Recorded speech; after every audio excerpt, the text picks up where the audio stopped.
Hi, I'm Gabriella Sweeney, and this is my partner Addison, Stow. Hi. We're here today to present our Project Management Financial Literacy project to you. May we have a second to set up?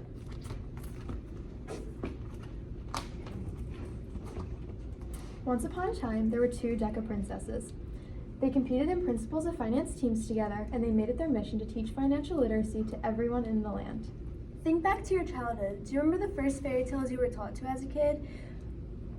Little Red Riding Hood, the Three Little Pigs, Goldilocks and the Three Bears? These fairy tales all taught an important moral lesson to children in an easy and exciting way for them to understand. With our Project Management Financial Literacy project, we utilize this framework to implement the foundation of financial literacy to our community's youth in an engaging and apprehensible way. Did you know that 2/3 of Americans cannot pass a basic financial literacy test? We found that the reason why so many Americans fail at saving and spending their money is that the U.S. education system does not properly educate our youth on financial literacy. Without our youth growing up with the necessary knowledge and skills to learn how to save and invest their money wisely, they are financially set up for failure in the future. With that being said, the main goal of our project was to increase the overall financial awareness in the youth of our local community. Through planning and brainstorming, we decided that the most effective way to do this was through lessons that would be taught to 4 classes at one of our town's local elementary schools, Radix Elementary. We came up with the name Fairytale Financials to appeal to the young age demographic and make it as engaging and fun as possible for them. During these lessons, we would teach students basic concepts of financial literacy through a fairy tale themed storybook, followed by an interactive game that challenged students to make their own decisions about saving and spending their money. Throughout the process of making this project, we adhered to the SMART acronym in setting all of our goals. We set a specific goal to increase the overall financial awareness in all 4 of these classrooms in a fun and exciting way. We measured our progress by asking basic comprehension questions before and after presentations to ensure that the students were learning something from our presentations. We set an attainable goal to increase the overall financial literacy in these classrooms by 75%. And this was relevant because we wanted the students to learn more about financial literacy and be excited and encouraged to take more interest and learn more about what they can do to save their money in the future. And also to ensure that we completed all of our tasks needed to be completed for our project before presentations, which took place on November 4th and November 6th of 2024. We made sure to create a checklist and a timeline to make sure that we got all of our tasks done that needed to be completed. Setting a schedule was crucial for us to stay on track with our project goals. We began by brainstorming ideas as well as a theme for our project. We then, once that was established, went on to complete our presentation as in our storybook that aligned with that theme and that overall lesson. We then completed our interactive game that was based off the presentation in the storybook. We then ordered our supplies in a timely manner where it would arrive before our presentations to ensure that if anything came damaged, we would be able to return it and get something new in exchange. And then we went in November to present to our classes. We wanted the quality of our project to be demonstrated through our project. We ensured this by researching the age groups we'll be working with, as well as their interest and their attention spans. Consulting with elementary educators for feedback was crucial for us to get their feedback on, since it was their expertise, the students' attention spans. We then ran several trials of our presentation to ensure that everything went smoothly and we could work out any problems with it prior to presenting. To avoid flaws in our project, we implemented a comprehensive strategy that included identifying potential risks, assessing their impact, and developing mitigation plans. One of them being unforeseen circumstances. We ensured this by communicating with teachers to ensure that in the event of a fire drill or a lockdown drill, we would be able to present our presentation on a different day. Another issue we could have ran into was administration disapproval, and obviously we wanted to work with Radix Elementary School, but in the event that the principal didn't want us to present there for whatever reason, or they didn't accept our proposal, we also had a list of other elementary schools in our town, as well as other towns near us that we could also present to. Student comprehension. We created our presentation to be adaptable to the different grade levels as well as their comprehension levels because they differed so much in age difference.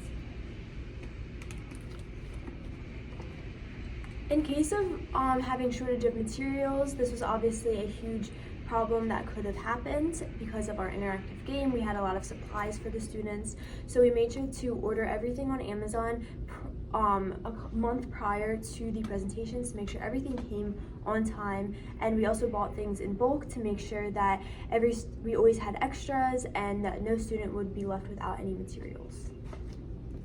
And finally, we talked about technological malfunctions. We planned for this because we heavily relied on technology, but we wanted to ensure that because of how heavily we relied on it, there wouldn't be issues that could arise.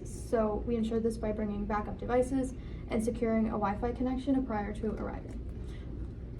We formatted our lesson into a storybook format by weaving the key concepts into a captivating narrative that students would have fun with as well as understand and relate to.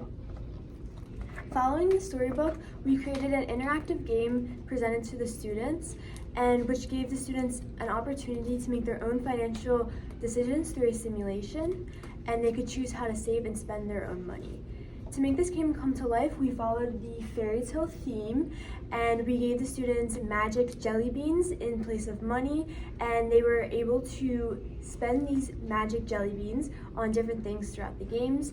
They were given decisions between different items that they could purchase, such as an item that might not be so appealing but was cheaper, or one that was more desirable and obviously more expensive, and they were given the opportunity to use their jelly beans however they choose to use them. And another neat aspect that we included during this game was unexpected expenses, such as damage on their castle from a storm, and they'd have to use their jelly beans to fix this damage or this issue.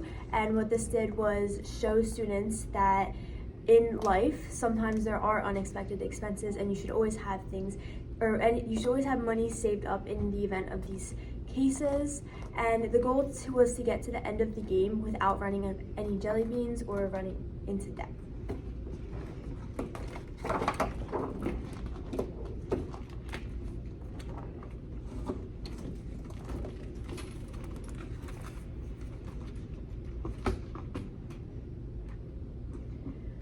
Overall, we wanted our presentation to be as cost effective as possible. So the only thing we needed to pay for, which would be the supplies for the interactive game. We obviously needed to spend money on jelly beans and decorative cups for the students to hold the jelly beans in, because we didn't want jelly beans going all over the classroom. So we ended up spending a total of $89.11, and we also had to purchase Skittles the second day of our presentations because we started to run out of jelly beans, one of those risk factors that we previously talked about we ran into. To reflect on our project, we took note of the lessons we learned along the way. One of these being to always plan for the unexpected, whether it be leaving a few minutes prior to our presentation to ensure that we didn't run into traffic or any issues with driving there, transportation.